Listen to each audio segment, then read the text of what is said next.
بەڵێ چیا دیارە ئۆپەراسیۆنێکی بەرفراوانی سەرتاسەریە لە تەواوی ناوچە دابڕاوەکان لە پارێزگاکانی کەرکووک سەلاحەدین دیالەش بە درێژایی ناوچە دابڕاوەکان واتە سنووری نێوان هێزەکانی پێشمەرگە و هێزە عێراقیەکان دەستی پێکردووە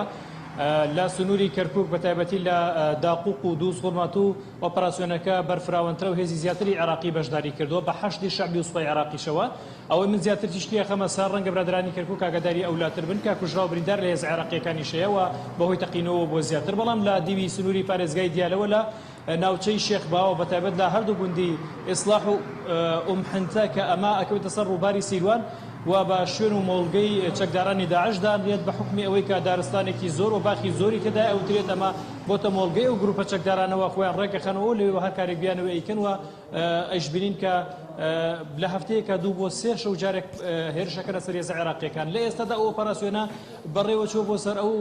گوندانە بۆ سەر باخەکانی ئەو دوو گوندە گوندی ئومحنتە و ئیسلاح کاکەونە باکووری ناحی جەلەولاوە هەرێکە لە لیوای 19 و لیوای 23 سوپای عێراقی لەگەڵ هێزەکانی 8 شعبی و بە تایبەتیش هێزەکانی 8 شعبی بە هەمویانەوە بە تایبەت ڕێکخراوی بەدر سەرپەرشتیەکە کە لە قۆڵی خانەقینەوەی لەگەڵ عەسایبی ئەهلی حەق ئەمانە بەشداری ئۆپەراسیۆنەکەن تا ئێستا ئەوەی کە زانراوە بەشێکیان لە سەرەتای ئۆپەراسیۆنەکە کە لە کاتژمێر 8 دەستی پێکەوتووە کردووە کەوتونەتە بۆسەیەکەوە 4 چەکداری هێزە عێراقیەکان بە 8 شەبی و سوپای عێراقی و بریندار بوو بۆیە پرۆسەکە خاو بۆتەوە و تا ڕادەیەک ڕاگیراوە و ئەمان پرۆسەکە پێشتر پێش هەفتەیەک بە شێوەیەک دەستیان پێکرد کە پلانێکە بوو بۆ پلانەکەشی 8 شعبی بووە تەخەتکردنی تەواوی ئەو باخانی کە باخی جوتیار و هاوڵاتیانی گوندەکانی ئیسلاح و ئومحنتە بوو نەکەونە سەر ڕووباری سیروانەوە ئەوانیان ویست بە تەخەتکردنی باخەکان و یەکسانکردنی لەگەڵ خاکە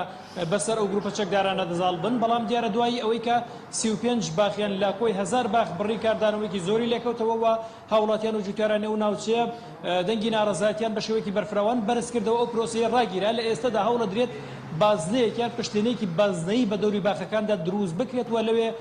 نقطەی حرەسیات و نقطەی چاودێریکردن دابنێت لەلایەن هێزە عێراقیەکان و 8 شعبیەوە بۆی بەم شێوەیە بتوانن کۆنتڕۆڵی ئەو باخانە بکەن.